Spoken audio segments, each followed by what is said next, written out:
Good afternoon. Welcome to Broadband Breakfast Live Online for Wednesday, July 8th, 2020. I'm Drew Clark, editor and publisher of Broadband Breakfast.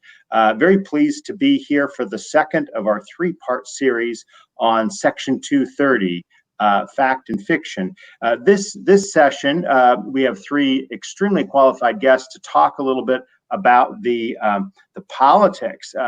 Yes, they'll talk about the law too, but they'll also talk about the politics and policy that we're seeing around Section 230. And as we've discussed this, Section 230 in election year, how Republicans and Democrats are approaching proposed changes. We certainly do plan to get into some of the details of different changes, different proposed changes that are out there, and why we're seeing so many proposed changes right now.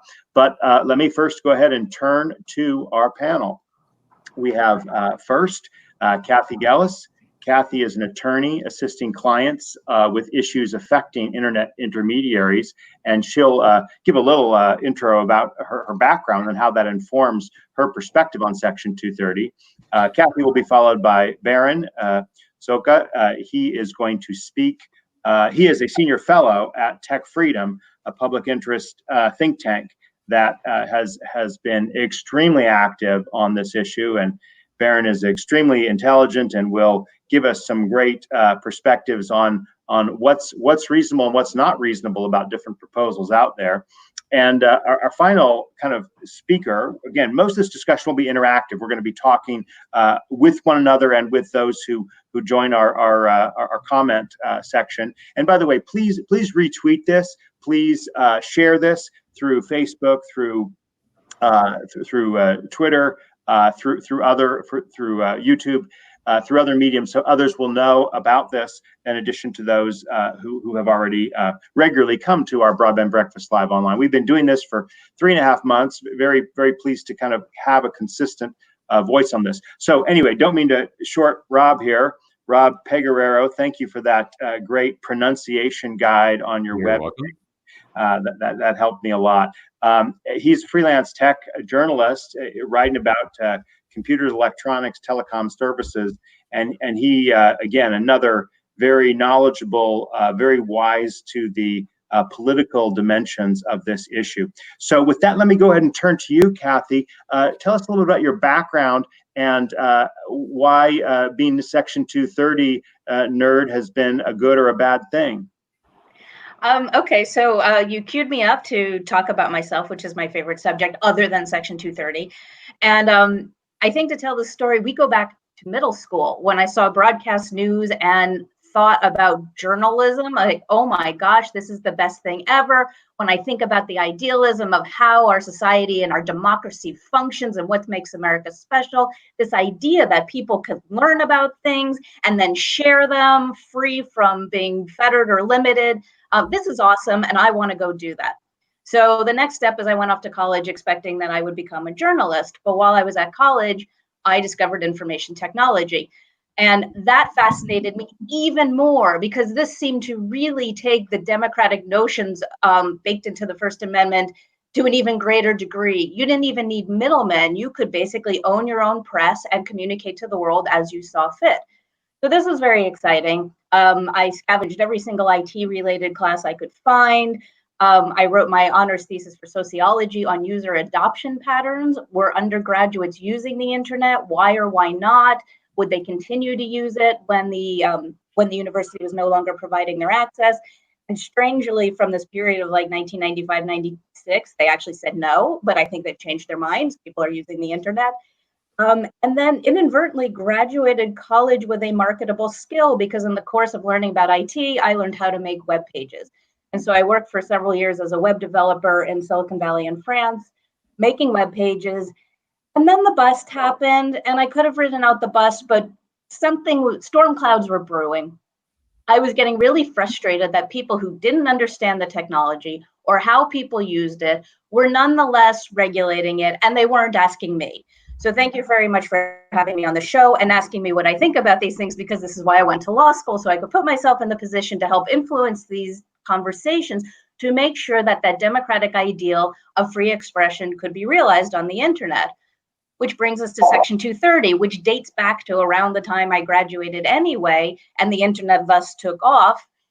Why is everybody actually still using the internet? Because the internet's really cool, and it turned into this really useful tool, including as a tool for individual expression. And it's a fundamental law that makes sure that this expression can actually happen. And that's why I'm in this game, and I need to protect this law, because I'm trying to protect all that free expression, which I have always thought is so baked into how do we idealize and realize our democracy. There you go. Now, many of our watchers will be super familiar with 230, but for those who aren't super familiar, like just from a very basic perspective, Kathy, what do you say to someone who says, well, look, we already have the First Amendment in this country. What's the big deal about Section 230? Why is that in particular so helpful and useful and necessary, in your view, for internet expression?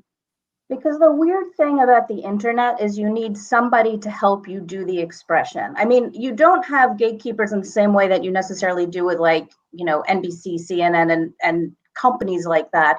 But you have to have somebody's hand to hold you, and it's a linked chain of intermediaries helping other intermediaries. So if you want to speak on the internet, at some point you're going to need the help of somebody else to help make sure your communication can actually get sent to where it needs to go. If people had to be afraid of what you expressed, then they would have to jump in and possibly not let you express it. So if we're going to have this idealized people can speak freely, we need to protect the people who enable this expression, or else it'll be death by duck nibbles and they'll get sued out of existence, and then the internet won't really exist or be useful anymore. Great. No, that's a wonderful framework to set the stage for us here. So with that, let's turn to Baron. Tell us a little bit about how you got so focused on this issue. I echo everything Kathy just said. I had a somewhat similar experience slightly later. I graduated college in 2001 and went to law school, and had a pretty good sense that this was what I wanted to do. And this was at the same time that these formative cases were being decided. So I came out in 2004 and was ready to be an internet lawyer. And this was a big issue I worked on in private practice, and it's been part of what I've done in the think tank world since 2008. It's, I would say, maybe in 2016 is probably about the tipping point when it went from being pretty clear among anybody who was in internet policy that we just wouldn't have the user-centric internet without Section 230, to Section 230 becoming the political football that it is today. So Kathy and I have been through this together. Rob's written about this for years. It's just very sad, I think, that people don't really understand the basics of why we have 230 and what it does. And the only thing I would add to what Kathy said, to answer your question, Drew, is I would ask people to think about anti-SLAPP laws. So we have laws that protect individuals from strategic lawsuits against public participation, SLAPPs.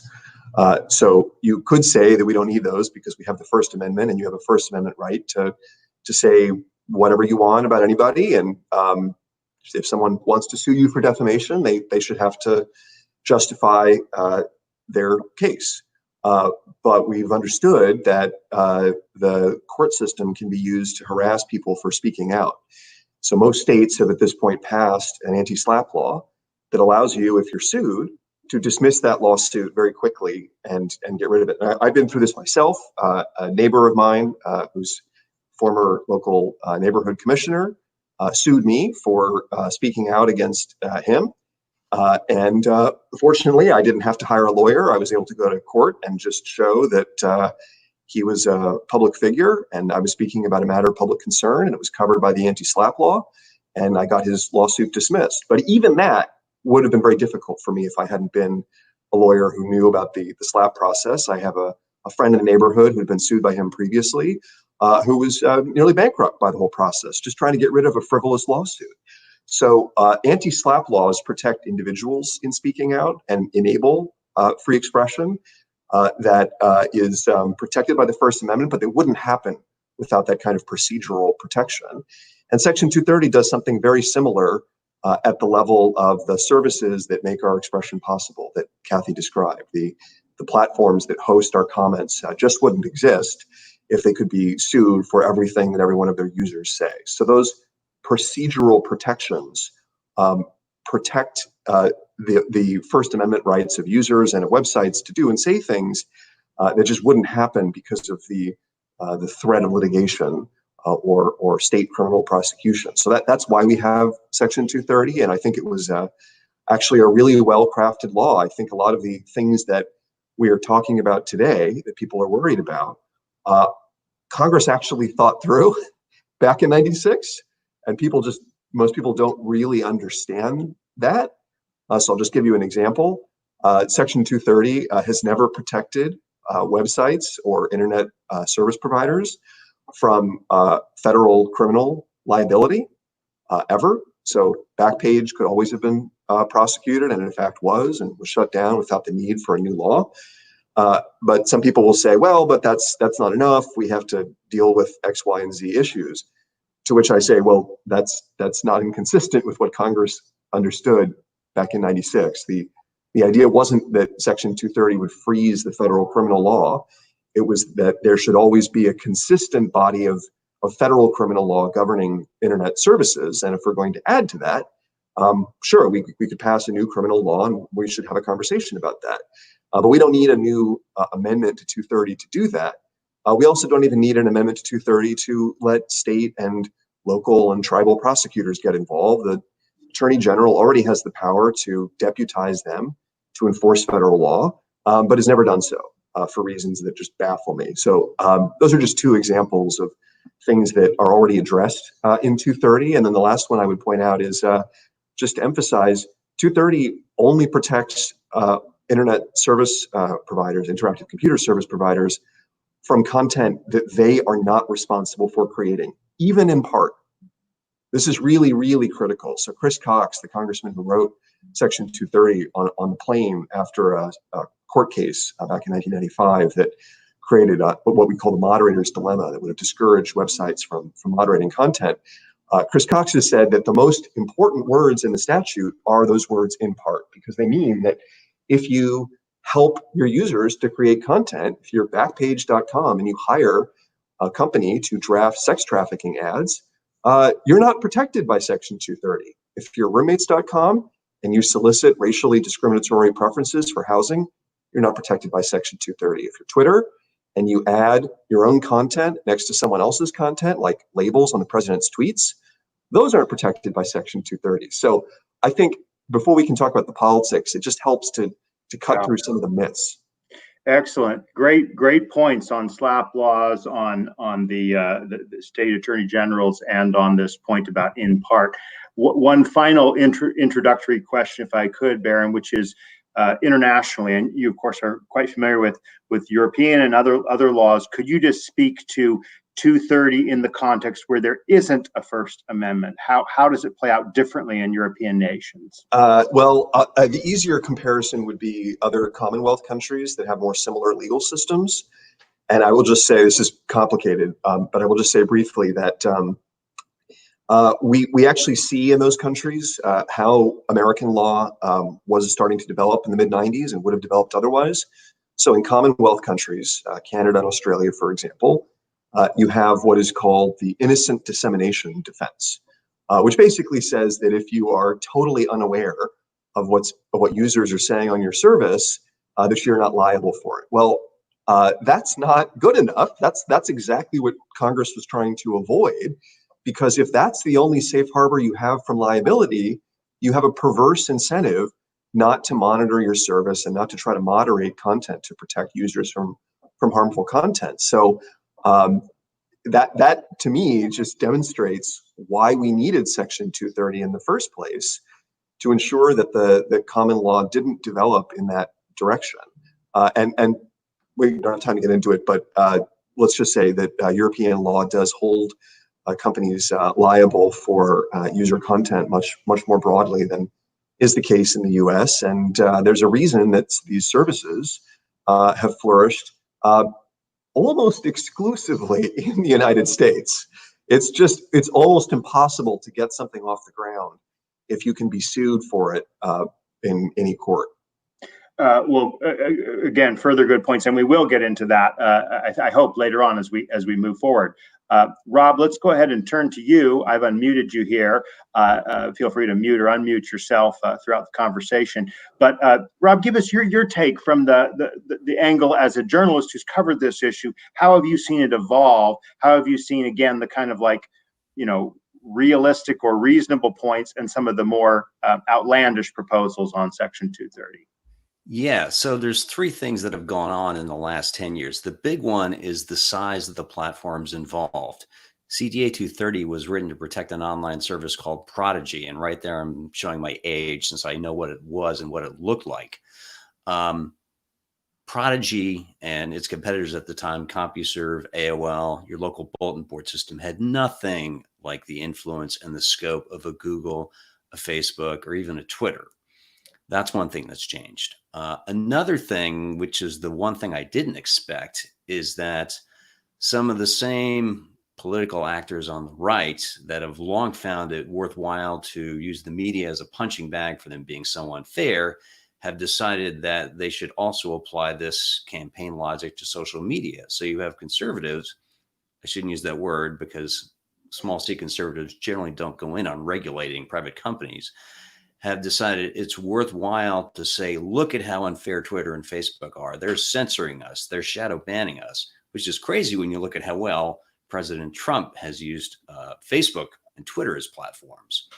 And the last, there have been legit concerns raised about how some of these platforms, not so much the big ones I named, but smaller ones, have responded to complaints of abuse on their service. And for that, the one story I'd like everyone watching to read at some point, Tim Lee wrote for Ars Technica a few weeks ago about, let me scroll to that headline here.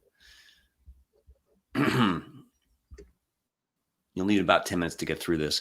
A long explainer, the internet's most important and misunderstood law explained, which sort of walks folks through all these things that have happened around the debate about CDA 230, what people think the law does, what they would like it to do, which of these proposed fixes are probably not going to get anywhere in court, even though they might make a good, campaign plank for one politician or another.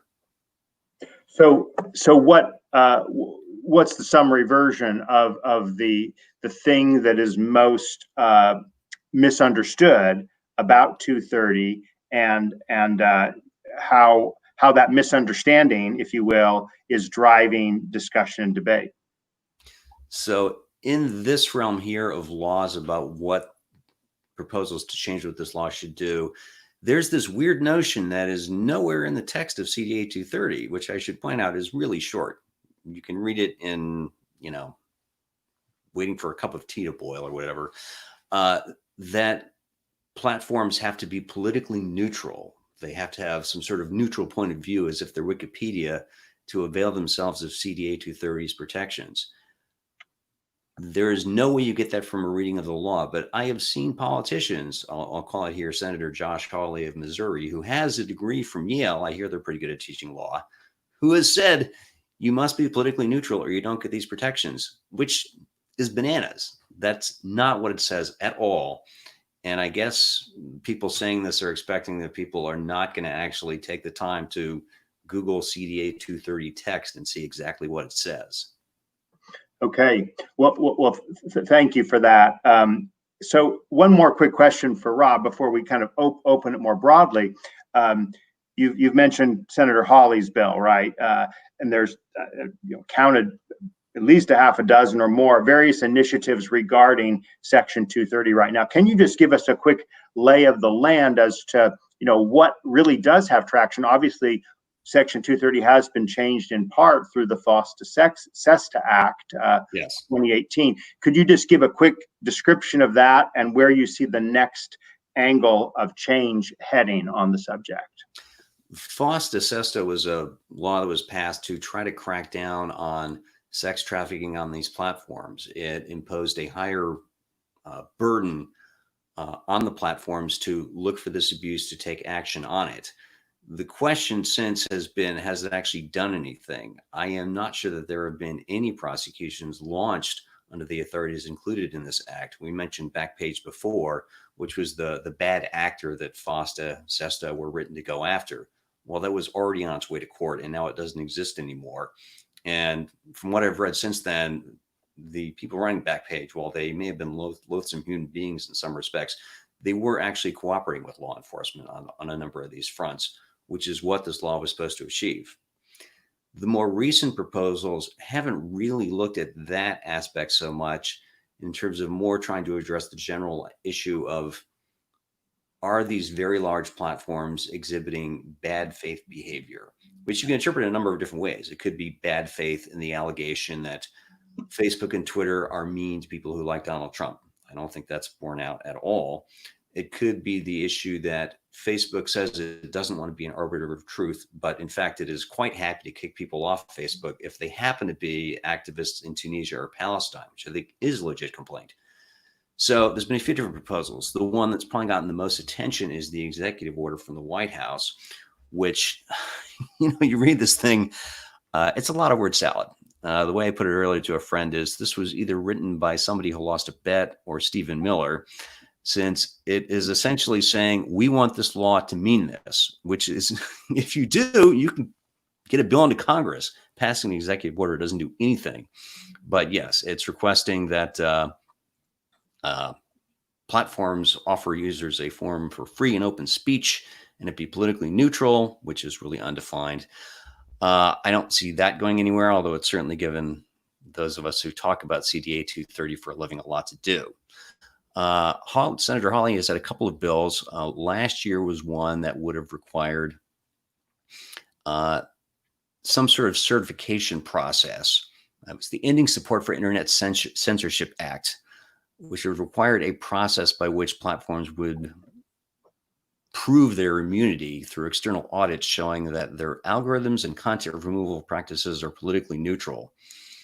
This would be done through the Federal Trade Commission, which would require a supermajority vote, meaning it'd be very easy for one ideologue on the FTC to block this. That doesn't seem to have gone anywhere. More recently, Hawley's been working on a bill that would say, if you want to have CDA 230 protections, you can't do micro-targeting of ads, which is Facebook stock and trade. President Trump has done very well by those micro-targeted ads. So I'm not sure Senator Hawley's not doing his friend any favors with that. Senator Brian Schatz of Hawaii, along with Senator John Thune of South Dakota, have a more recent one called the PACT, Platform Accountability and Consumer Transparency Act, which is essentially, as I read it, a process bill. Sites would have to document what procedures they have to take down content that is found offending. It would have to have some process for redress. It would literally mandate that they have a call center of some sort available 40 hours a week. Really hyper-specific. I'm not sure how much that's going to do. Process bills, trying to get sites to act like honest brokers, there's lots of ways that can fail. Comcast has a call center you can call anytime. I don't know that has increased user trust of that company. And there are new ones coming all the time. Joe Biden has said he's told the New York Times he wants CDA 230 repealed outright. Nobody really knows what he means by that. And fortunately, I guess that is not a campaign plank I saw on his site earlier today. Well, no, good. Thanks for mentioning that. I was going to, and will cite a little bit more about Vice President Biden's comments. But since we have a critical comment, let's go ahead and get it into the discussion here. Mark Milliman writes that he disagrees with you, Rob, even though Trump gets his views aired, with many other conservatives get banned or their accounts manipulated. Companies like Twitter and Facebook play both sides of Section 230. Let's get your perspectives on this. I mean, kind of putting aside the question of whether they have a First Amendment right to do so, which clearly they do. What is the good and bad of Facebook and Twitter's actions in this space? Barron and Kathy and Rob. I'll let Barron tackle the conservatives are an oppressed party on Facebook and Twitter, because I know he does this well. I can't let the First Amendment point pass by. The White House executive order claims that websites don't have a First Amendment right to decide what goes on their platforms. They claim that these services are public fora. That's preposterous. That was just rejected by all 5 conservatives on the court in a case involving least access channels on cable. There is zero chance that the courts would ever deny First Amendment protection from these services, and it's really shocking that that this administration is flying in the face of what the Republican Party said for decades, including the 2016 Republican platform, which opposed the fairness doctrine for broadcasting, even though that was taken off the books years ago. The party's done a complete 180 here in arguing that the government should regulate the fairness of media. But setting that aside, look, this is what these services do or don't do really is up to them to decide. And the whole point of the First Amendment is that it's impossible to resolve these questions about whether they're being fair. Anybody can come up with examples to say that they're not fair in a particular instance. And the whole point of the First Amendment is to draw a clear line and just say the government shouldn't be in the business of regulating that. Now, Hawley and others will say, oh, well, maybe, but they shouldn't get a special subsidy from Section 230 if they're going to do it. All right. Well, this also misunderstands 230. 230 isn't a special subsidy. It doesn't protect just one kind of website or large services or whatever. It protects all interactive computer service providers. And this is the part of the statute that is subtle in its importance, and that you can't just read it and understand what it actually means, because it means, for example, just to take one instance, that the president is not liable when he retweets someone else's content, right? This is not just about websites. It's not just about big websites or small websites. Section 230 ensures that the traditional overlay of civil law and state and the endless array of state criminal law doesn't muck up internet services. And if you start messing with Section 230, you really will end up breaking not just the big platforms that conservatives love to hate, but the entire internet experience across the board. So I would say to people who are concerned about bias or whatever, use your pocketbook, boycott Facebook if you want to, right? That's what Black Lives Matter is doing right now. They have every right to do that. That's how the marketplace of ideas is supposed to work. We're not supposed to use the government to try to coerce private companies into changing the content on their service to favor one side or the other. Kathy, what would you add to what Barron has said as to the way the largest platforms, Facebook, Twitter, Google, make use of their arguments regarding Section 230? Well, before we get into this comment disagreeing with Rob, I wanted to disagree with Rob on one other point that he made, which was the idea that Prodigy was a small business at the time that Section 230 was passed. And the reason I'm picking on Rob is because this actually got picked up by the DOJ's proposal, where they use the word incipient businesses. And I think it's important to recognize that that sort of falls apart, because Prodigy by that point was over 10 years old. And one of the things that had happened in the case that caused us to, cause Chris Cox and Senator Wyden to draft Section 230 and Stratton Oakfront v. Prodigy was the realization that Prodigy had so much content that if we really wanted them to do a good job at facilitating it, they were overwhelmed. That even by that point in 1996 or 1995, it was in the tens and tens of thousands of posts in a very small period of time. There was no way they could do that. On the other hand, it's also true. The internet was a nascent place, and everything that is big now was at one point small. And Section 230 was really helpful in making sure that the small could come out, exist, and grow into big. So one question we have to ask as a policy matter is, why do we want that not to be true anymore? Especially if we're dissatisfied with the moderation choices that the big guys are making. If the big guys are making decisions in ways we don't like, let's get some new small guys to grow up and be the next big guys. And we know that this cycle happens. This cycle has happened before. When we think about the platforms that exist in 2020 and compare them to the ones that existed in 2010 and in 2000, it's not necessarily the same platforms. There's an awful lot of names that have disappeared and an awful lot of new names that have showed up. It's part of the life cycle. It's part of the dynamic. It's part of how this works. And we can hate on Twitter and Facebook as much as we want, And we can have a separate discussion about whether that hate is, reasonable. But fine, go ahead and hate how they moderate. That's not the reason to take away Section 230, because the more displeased you are with these businesses, the more important it is to have a regulatory ecosystem that would allow us to get something better.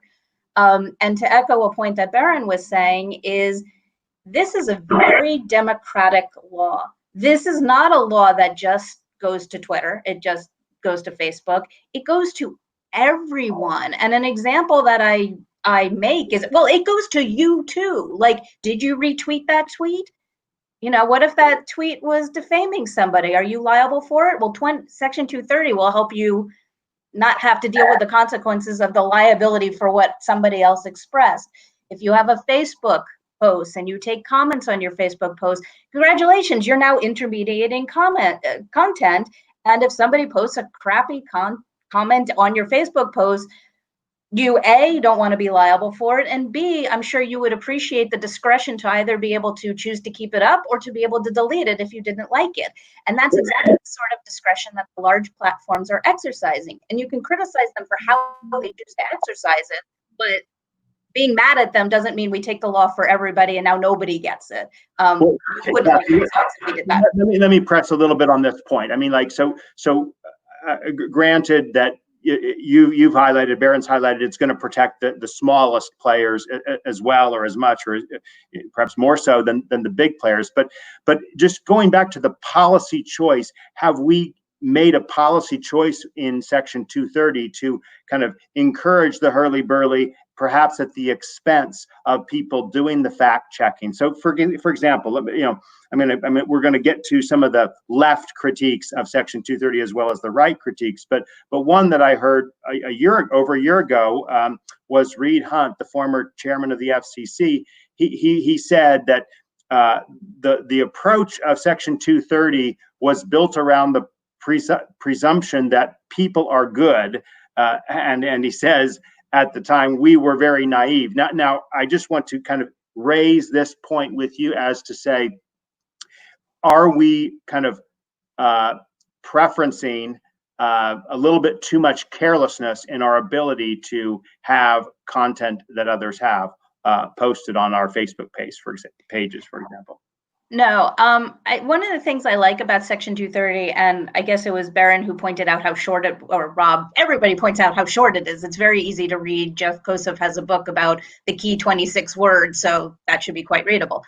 But one of the things I like about it is it's got two preamble sections in it, subsection A, subsection B, which basically boils down to Congress riffing on the idea of saying the internet is really cool.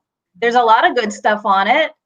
There's some bad stuff, and we would like to have a policy here to encourage simultaneously the most good stuff and the least bad stuff. And we're going to achieve it through these 26 words, and also subsection C2, but that's a little less critical for our discussion right now. And to make it all carrot, no stick, so that platforms can be partners with us in vindicating this policy value. Get them on our side so they don't have to fear liability, either for legitimate expression that they post on their sites or for their moderation decisions. Because if they had to fear liability for either, they would be chilled. They wouldn't make themselves available to host the good stuff, and they would be afraid to make any attempts to take down the bad stuff. And Congress basically looked at the question. We weren't naive. This came as part of the Communications Decency Act of 1996. Congress was really bothered by crappy stuff people were doing online. They knew very well that there was a proclivity to produce crap, and they wanted to make sure that the platforms could be partners in helping to minimize it. So when we change the statutory balance in some way right now, we mess with that goal to get the most good stuff and least bad stuff, and we risk less good stuff and an awful lot more bad stuff when we affect this policy balance. Thanks, Rob. Well, Baron wants to jump in here. Which of you wants to go first? Do you want to defend yourself, Rob, against Mark, who disagrees with you, or let Baron go first? Can I just clarify? The Moderators Dilemma has not changed. It has two parts, right? So first, 1991 decision in Cubby versus CompuServe says that websites were not responsible for user content, but only so long as they didn't have notice of it, right? So that issue is really critical, because the first part of the moderator's dilemma is, if you are more liable because you're aware of something, you're not going to monitor your content, right? Same problem today. And that problem has only grown greater given the scale of the internet and the possibility to weaponize notice features, right? So if you're worried about conservative content being taken down, the last thing you want is for websites to have an incentive to take down content because someone complains about it, right? That's cancel culture, so to speak. Second court decision, 1995, the Prodigy case that we've been talking about, is the one that finally led Congress to start moving, that led Chris Cox to write the bill, as I said, on a plane, thinking about the case, which said,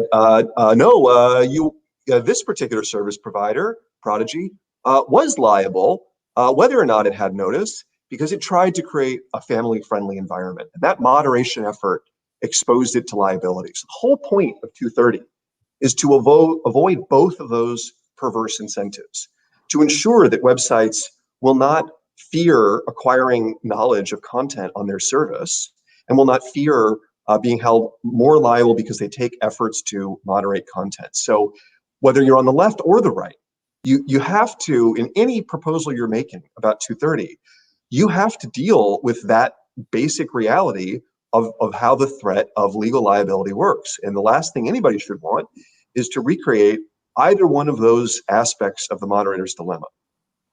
Okay, no, good point, Rob. Let's get the last word before we move on to some other aspects of this discussion. Yeah, it's important to look at the alternatives, because as Baron was saying, on the one hand, if a site has no motivation to police content, if their defense is hands off, we're an open platform, you get a cesspool like 4chan or 8chan or whatever the next thing will be. Or for that matter, I'll show my age again, Usenet, which were this global network of bulletin boards where any filtering you had to do at the user end, and most of them eventually crumbled under spam, abuse, and other junk content. At the other extreme, if sites are going to be held responsible for everything that they publish, everything that's on their servers, you do not get a public forum. You get a newspaper's letter to the editor page where everything is screened by somebody. This was one of the jobs I had at the Washington Post 25 years ago, reading the often crazy letters people send to a major American newspaper. And it's just this subset of opinions that are very carefully curated and are not going to offend anybody. And most of the discussion gets left on the side. People never, ever see it. And I don't think that is an internet we want either. Okay, Kathy, in a recent forum, the Yale Law School series, you said you were surprised by how at the speed at which public opinion has turned against the statute. Could you elaborate on that? And again, we're going to get some other points here. Vice President Biden, in the interview with the New York Times, the endorsement round, he said that, let me just quote him. I appreciate Rob pointing out that this is not on the platform, but at that moment, he said that when a reporter or an editorial board member reminded him that that's a pretty foundational law of the modern internet, Biden replied, "That's right, exactly right, and it should be revoked. It should be revoked because it is not merely an internet company. It is," now he's talking about Facebook, presumably, "it is propagating falsehoods they know to be false, and we should be setting standards not unlike the Europeans are doing relative to privacy." So that's, again, the words of former Vice President, presumptive Democratic nominee, or actual nominee. I believe that has happened now. Kathy, why is so much of the public up in arms about Section 230 right now, and what should be done about that? Education. I think right now it's just become enough people in leadership positions have pointed to Section 230 as being the root of all evil, and people who are scared, people who are bothered by things happening in the world. I mean, notice we're all doing this at home. We're under all these weird quarantines because there's a virus that wants to kill us. Strange politics, violence, there's scary things in the world, and the internet, by bringing us the world, has become a scary thing too. And I think we're overwhelmed, and we're looking for some sort of break, and we're looking for some sort of leaders who can promise us clarity and help parse out the world for us so we don't feel so overwhelmed. And that can be politically palatable. Somebody has pointed to the internet as being the bad thing, Section 230 as being the thing that enabled that bad thing. So therefore, when you do the math, get rid of 230, we'll get rid of the internet, and we'll all go about our lives totally happy doing our Zoom calls, of course, because somehow we haven't really thought through exactly how we're going to stay connected in this scary world if we don't actually have the internet.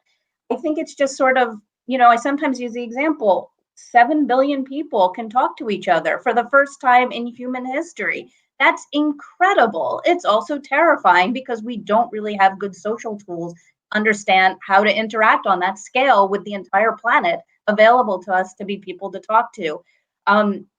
So education matters, both in terms of learning better online habits, learning how to be media savvy, have media literacy, legal literacy. And I think if you explain people, and we're on the Zoom call because we keep doing this like with a teaspoon, one person at a time, to explain this is how the law works. But I do think there's one bit that's a little counterintuitive. Section 230 is a really unique law because it's counterintuitive. It's all carrot, no stick, and we're not used to that. We're used to laws that decide what action we don't want to have happen and punish it if it does occur. We can comprehend a law acting that way, and Section 230 doesn't do that. Section 230 is an entirely incentive-based law, which is a really effective thing to have in your toolbox, but it's not an intuitive thing that I think most of the public understands, because I don't think we're really aware that that's a legitimate policy approach to some of the problems that we face. Fair. Yeah, just like with anti-SLAPP laws, right? Same basic concept. It's carrot. But yeah, I agree with Kathy, but I would add two things. Number one, I think that the people who are mostly on the left, who are saying that they want more content moderation, they want more checking, they want websites to take more responsibility, I think they haven't really thought through what the practical effects of changing the law would be. Because I think what would actually happen is they would end up getting both less of that, for the reasons that I explained and talking about the Moderators Dilemma, and they would inevitably end up politicizing the way that content is moderated on these services. I mean, the idea that Biden is starting from sort of presumes that there is some objective truth that just needs to be applied in each case, and that's not so easy to do at the scale of the internet. It is somewhat easier to do with paid advertising, where you have a smaller number of posts and you are sharing them with people who wouldn't otherwise have seen them, and that's why these services already have a different approach, a more hands-on approach to content moderation when it comes to paid content. So that's the first thing I would say. The second thing is, I do understand where they're coming from. So Biden and Pelosi and a bunch of Democrats who've called for changes to 230, who want some kind of ban on blatant falsehood. That's one of the things you're hearing a lot from someone like Ro Khanna. They're not entirely wrong. They are right in the sense that I think we are really in a real epistemic crisis in this country. And I would particularly recommend to your viewers the excellent book from the Berkman Center called Network Propaganda. The entire book is online. The first chapter is well worth reading about the epistemic crisis. And the book is a study of social media activity around the 2016 election and very thoroughly documents the way in which blatant falsehood is spreading on the internet. That is a real problem. I worry about that very deeply. But I don't think, I put it this way, I have yet to see a legal solution to that problem. Because at the end of the day, these services, whatever their role is in moderating content, they're not courts, they're not grand juries, they don't have the capacity to investigate. And judicializing them, forcing them by law to make decisions about taking down certain content or certain users, not only raises obvious First Amendment problems, but is hopelessly impossible. I mean, we're not talking about, in the vast majority of cases, clear objective facts. We're talking about the way that information is presented in context that may be misleading, or the way that a video may be sped up or slowed down.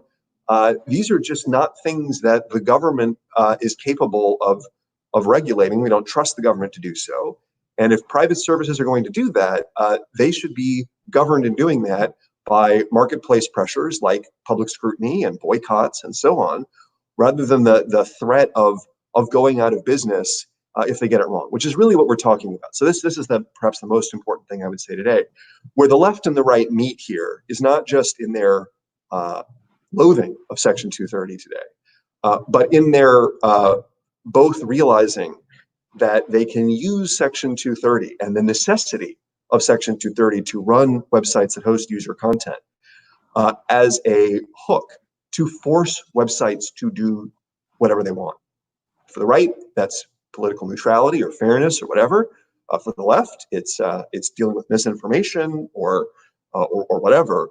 But both approaches are equally flawed in that they hold companies hostage and essentially say, you will go out of business if you don't satisfy us, the regulator. And that when you understand it that way, you should understand that system, whatever the issue is really fraught with the potential for abuse. And I don't think either side, if they really thought about it, would actually trust the other side with the discretion that would afford over internet services, and then the ability to strong arm them into changing how they moderate content. I think both sides would suffer. Let's talk just a little bit about intermediaries and the point that Kathy made earlier about, intermediation disintermediation has happened and people can communicate, and that's exhilarating but also terrifying. In this series, our first discussion last week was on content moderation and the practices and some of the tools that we're seeing, almost uniform, if you will, about how to deal with different aspects of content. And next week on the 15th, we're going to be talking about the role of transparency, perhaps harkening back to some of those process bills that Rob spoke about earlier. But Kathy, in terms of if you were to craft a policy that would encourage more intermediaries that might help manage what we're dealing with, again, kind of taking a little bit of cognizance of this point that people are upset about what they're getting from the internet. People have told them 230 is what's responsible for it. That's why the politics have turned against 230. But are there any policy levers available, in your view, Kathy, and also Rob and Barron, if you have thoughts, to encourage intermediaries besides what 230 already does in encouraging moderation and encouraging this? So I think one of the problems is that 230 is a great law. Big fan. I think that the way it sets itself up and its brevity and its streamlined nature and its incentive-based approach is fantastic and fabulous and absolutely necessary to facilitate expression and to make it that expression that is possible for people to intermediate expression, which we need people to do on the internet for it to work. The problem is it's kind of the only good law we really have in the internet world. And so if we think that some of the problem is we're kind of stuck in our internet evolution, that we got these big guys and we're not getting anybody else, it's not because of Section 230. It's because we actually need more. The entire regulatory ecosystem needs some support. Right now, that's the only little bit that's actually kind of working for us, and we're running into a bunch of other policy problems. Like, if I think about what was different in the 90s versus now, well, people were running their own servers. They were running their own web servers, their own mail servers, and you could do that. And now the cybersecurity issues that you face if you try to do that are crippling. The privacy regulations that you're faced with, the thicket of not particularly functional stuff, but that's a subject for another talk, is debilitating and chilling. And I wonder if what we really need to keep the ecosystem healthy is some of that market competition, so that if the Twitters and the Facebooks are not doing a good job, that we do have a place to go to. And I think we're having problems generating new businesses and new platforms, and we should be looking at what else do we need to make sure that this garden is healthy and not take down the one bit that's actually sort of working towards that health. Yeah. So I think that answers your question. Yeah, Rob and Baron, what's your reaction to that? And would you offer additional or different policy proposals?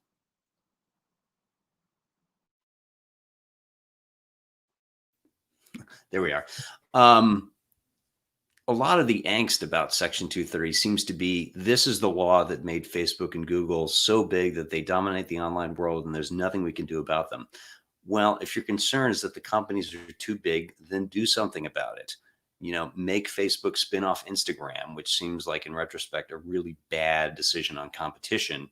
So you would have two competing social networks. If you think the issue is that Google and Facebook are now collecting so much data, pass a federal privacy law. That there's got to be something we can agree on instead of doing nothing over and over again while saying these two companies are the problem. I am very wary of some replacement or some editing of CDA 230 that winds up giving lawyers more work. Many of my friends are lawyers, but I don't want to give them more work. I think they have enough to do. Baron mentioned anti-SLAPP laws, which I think are a great idea. I am personally upset that my state of Virginia advanced a good bill far enough to have it die in conference committee between the Senate and the House of Delegates in Richmond earlier this year.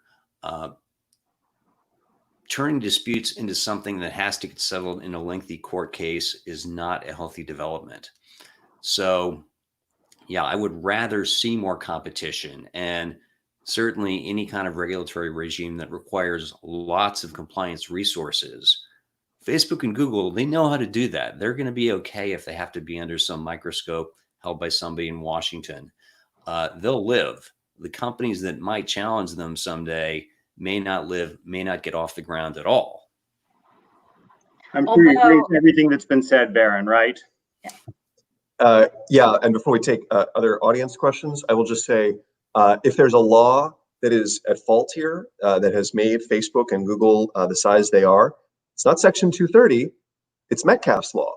Metcalfe's law says that the value of a network is proportional to the square of the total number of users, right? It's what we call network effects. That's why we have Facebook and Google. That's why it's hard to get a new, smaller startup off the ground. Section 230 is not responsible for that. And tweaking with Section 230 is not going to fix that problem. And as Rob notes, it's really just going to make it worse. Right, but what about the points that Kathy and Rob just made about antitrust or privacy laws?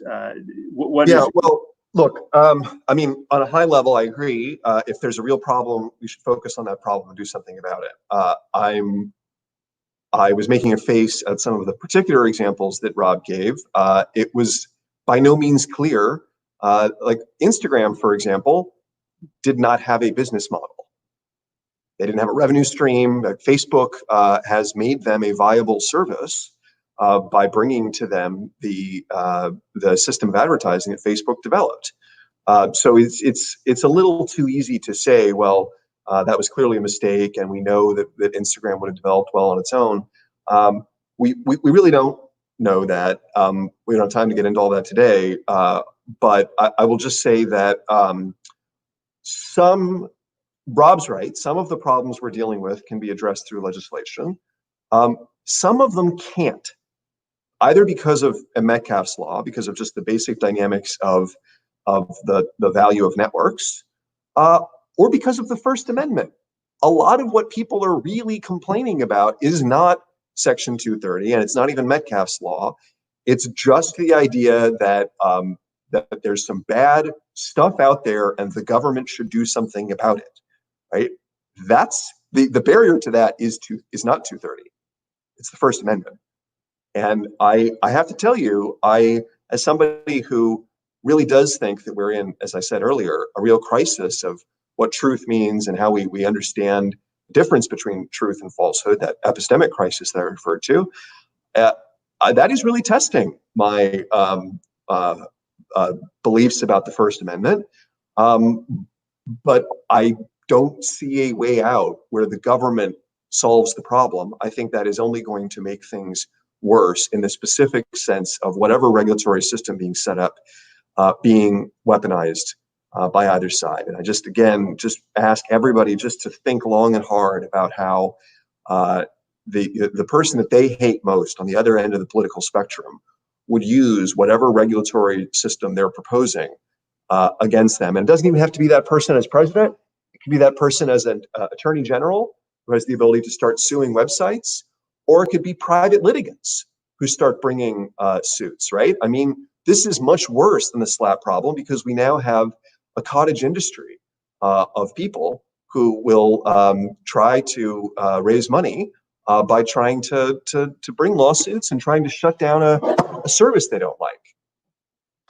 Let's spend the last couple minutes talking about some of the proposals out there, perhaps some that Rob mentioned earlier, the process ones, right, that would require some degree of disclosure about the number of contents, the amount of filtering. Rob, why don't you talk a little bit about those and where you see those going? And then I guess let me also ask Baron and Kathy, so if you were to bet on what will happen, you know, what kinds of things will gather the support to get through a Congress next year or the year after, what would they be? So Rob, you first. I'll unmute you. Okay, there you go. Okay, well, I'll talk a little bit about the PACT Act. Beyond having, you know, bills have to have a concise little acronym. If you can't spell puppies, PACT will suffice in this case.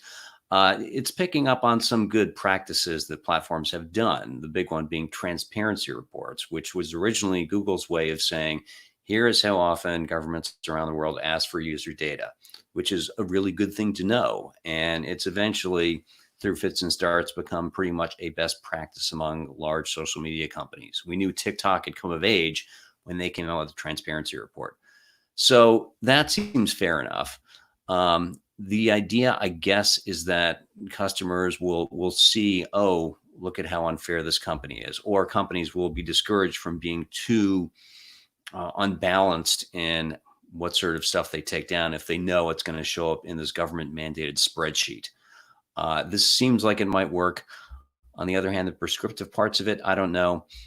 The big risk, obviously, is, you know, this is July of an election year, so none of this stuff is going to happen. The other big risk, of course, is that Congress does not have the best taste in tech policy. The Communications Decency Act itself was Senator James Exxon's proposal to basically ensure that the internet would not be for porn. And that got struck down by the Supreme Court, leaving only Section 230. Outside of that, there's another bill I mentioned before, the Earn It Act, which has gone through a lot of twists and turns and originally was going to effectively ban strong encryption among social networks, which Facebook has been working to add and has in WhatsApp and add to Messenger. And now it's changed a lot. I'm honestly not quite sure of its current status, since the amendment that was just put forth would apparently encourage social networks to use strong encryption so they couldn't look at anything being transmitted between users. That seems unclear. Outside of that, there was a proposal by Danielle Citron and Benjamin Wittes that would essentially target bad actors, sites that were explicitly set up to encourage bad behavior. The examples are sites that just exist to have unmoderated gossip, which every site that has attempted this has become a smoking ruin of horribleness. To give some way where the site is not in business for any legal end and is exploiting this for a bad faith purpose, which they say the sky will not fall, subheading C in the paper they put out earlier. No one has picked that up, maybe because this is a 17, 20-page document and it's not quite easy to turn into a bill. There is some discussion going on, and some of this could lead to a good bill, something that might happen next year or not. I've been saying for 5 years, we've got to have a bill just to mandate data breach disclosure timing. And no amount of data breach just seems to get Congress to do that.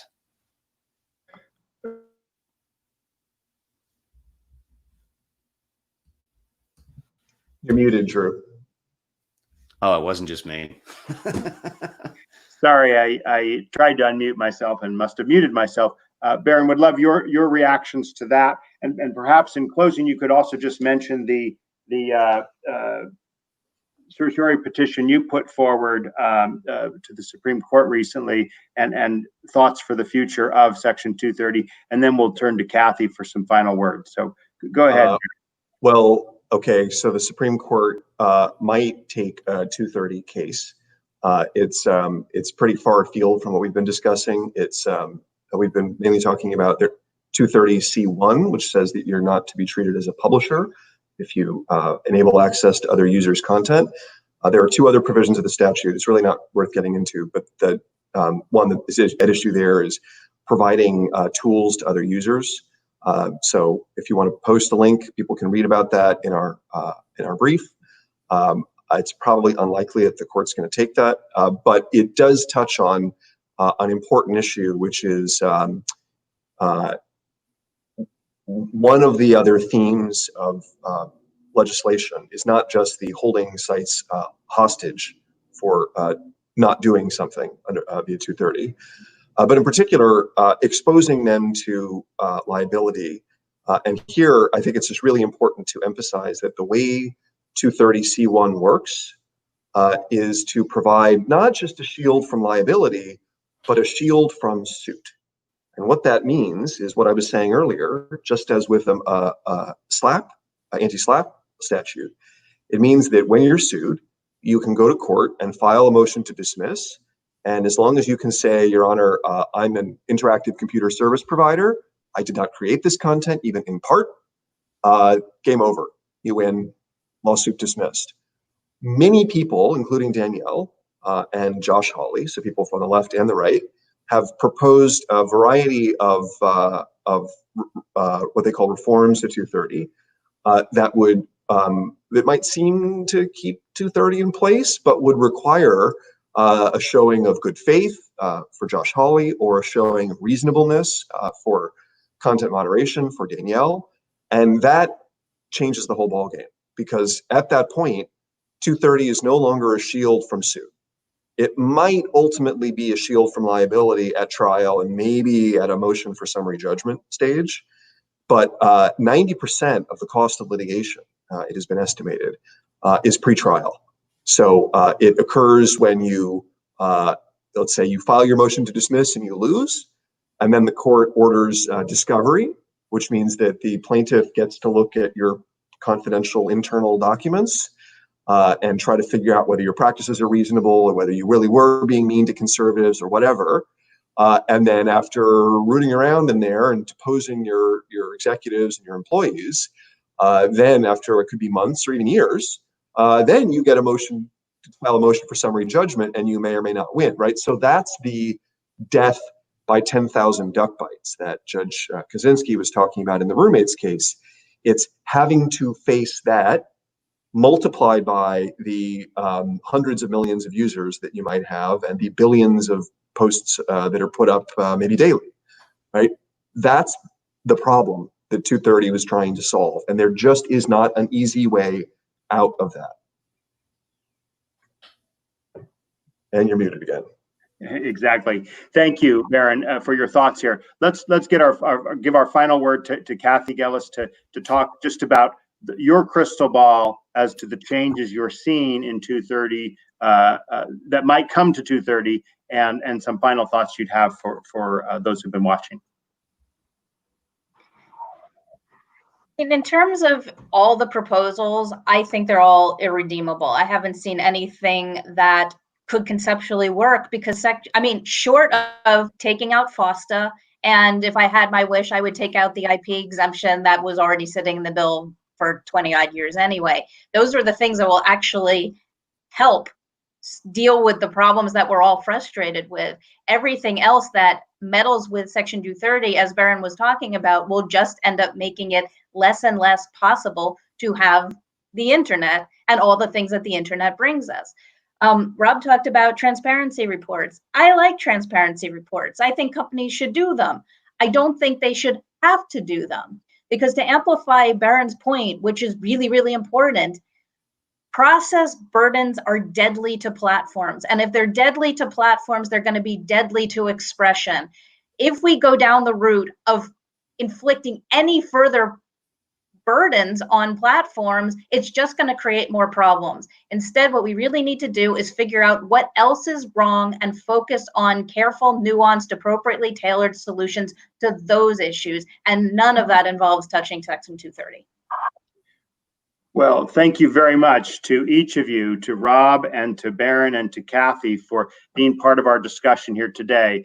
Before we go, we just want to remind you about the discussion we'll be having next week at this time on the subject of public input on platform algorithms, the role of transparency and feedback in information technology. Thanks for being with us. I'm Drew Clark of Broadband Breakfast. See you next Wednesday at 12 noon.